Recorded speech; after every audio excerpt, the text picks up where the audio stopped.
The white power structure today is just as much interested in perpetuating slavery as the white power structure was 100 years ago, only now they use modern methods of doing so.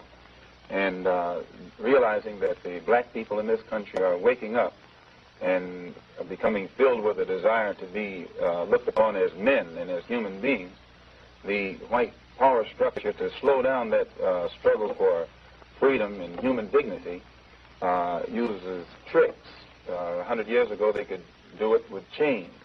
Today they use tricks, and one of the tricks that they've invented is this token integration, to get Negroes, so-called Negro leaders, to accept a few token crumbs of integration that don't solve any problem for the masses of black people in this country whatsoever, but it does make the hand-picked Negroes be satisfied, to slow down the cry of the masses.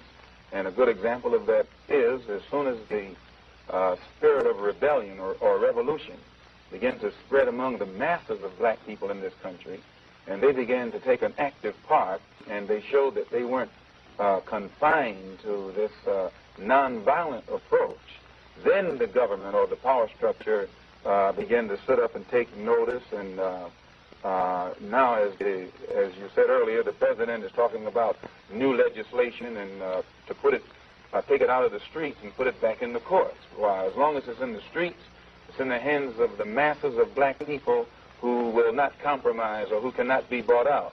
But when you put it back in the courts, then that puts it back into the hands of the hand-picked Negro leaders, who will allow the judges and the other persons that are involved in this white power structure to slow them down. It's only a trick. And as long as the masses of black people are involved in the struggle for freedom, not integration, but freedom, and respect as human beings, respect as men, and show that they're willing to die to be respected as men, then the power structure sits up and takes notice.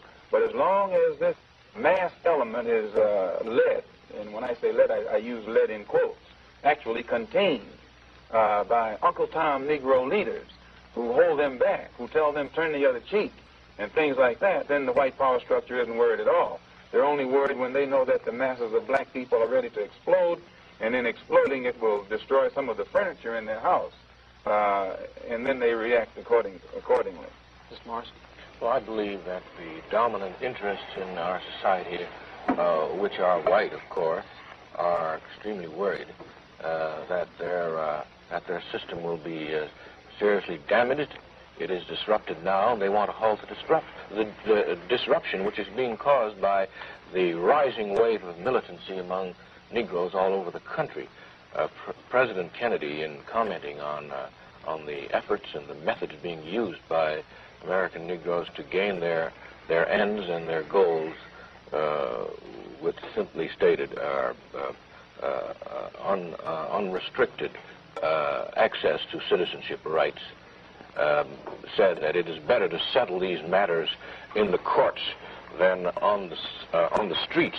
But the Negro started out trying to settle his problems and to correct his disadvantages and destroy the basis for his struggle and eliminate the grievances, very serious grievances he had in the courts.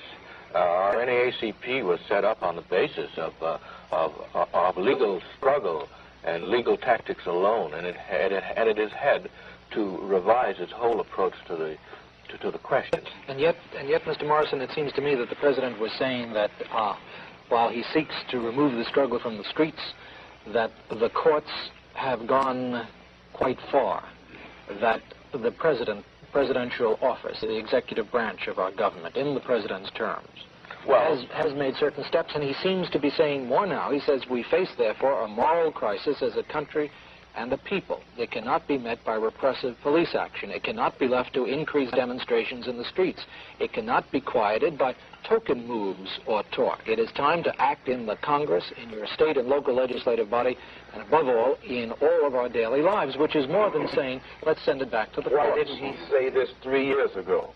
Why didn't he say this when all of these sit-ins and freedom rides were very peacefully going on in the South and in other parts of the North. The man didn't say anything until he found out that black people in this country were ready to explode.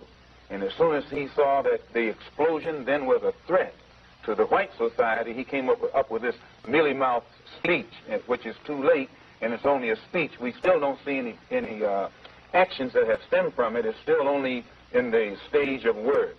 I think the speech is late, Minister Malcolm X, but not too late. No pronouncement that was that impressive and forthright from a president of the United States. No one made a better pronouncement than Abraham Lincoln made 100 years ago, and that still hasn't been put into practice. It's still a pronouncement. Sir, I applaud words for what words are worth, and those were good and beautiful words. Now we want to see the president follow up these words with deeds, because we will judge him in the next election. We will judge the entire administration, not by the beauty of the words which they uttered, nor the soundness of those words. We will judge them by what they do.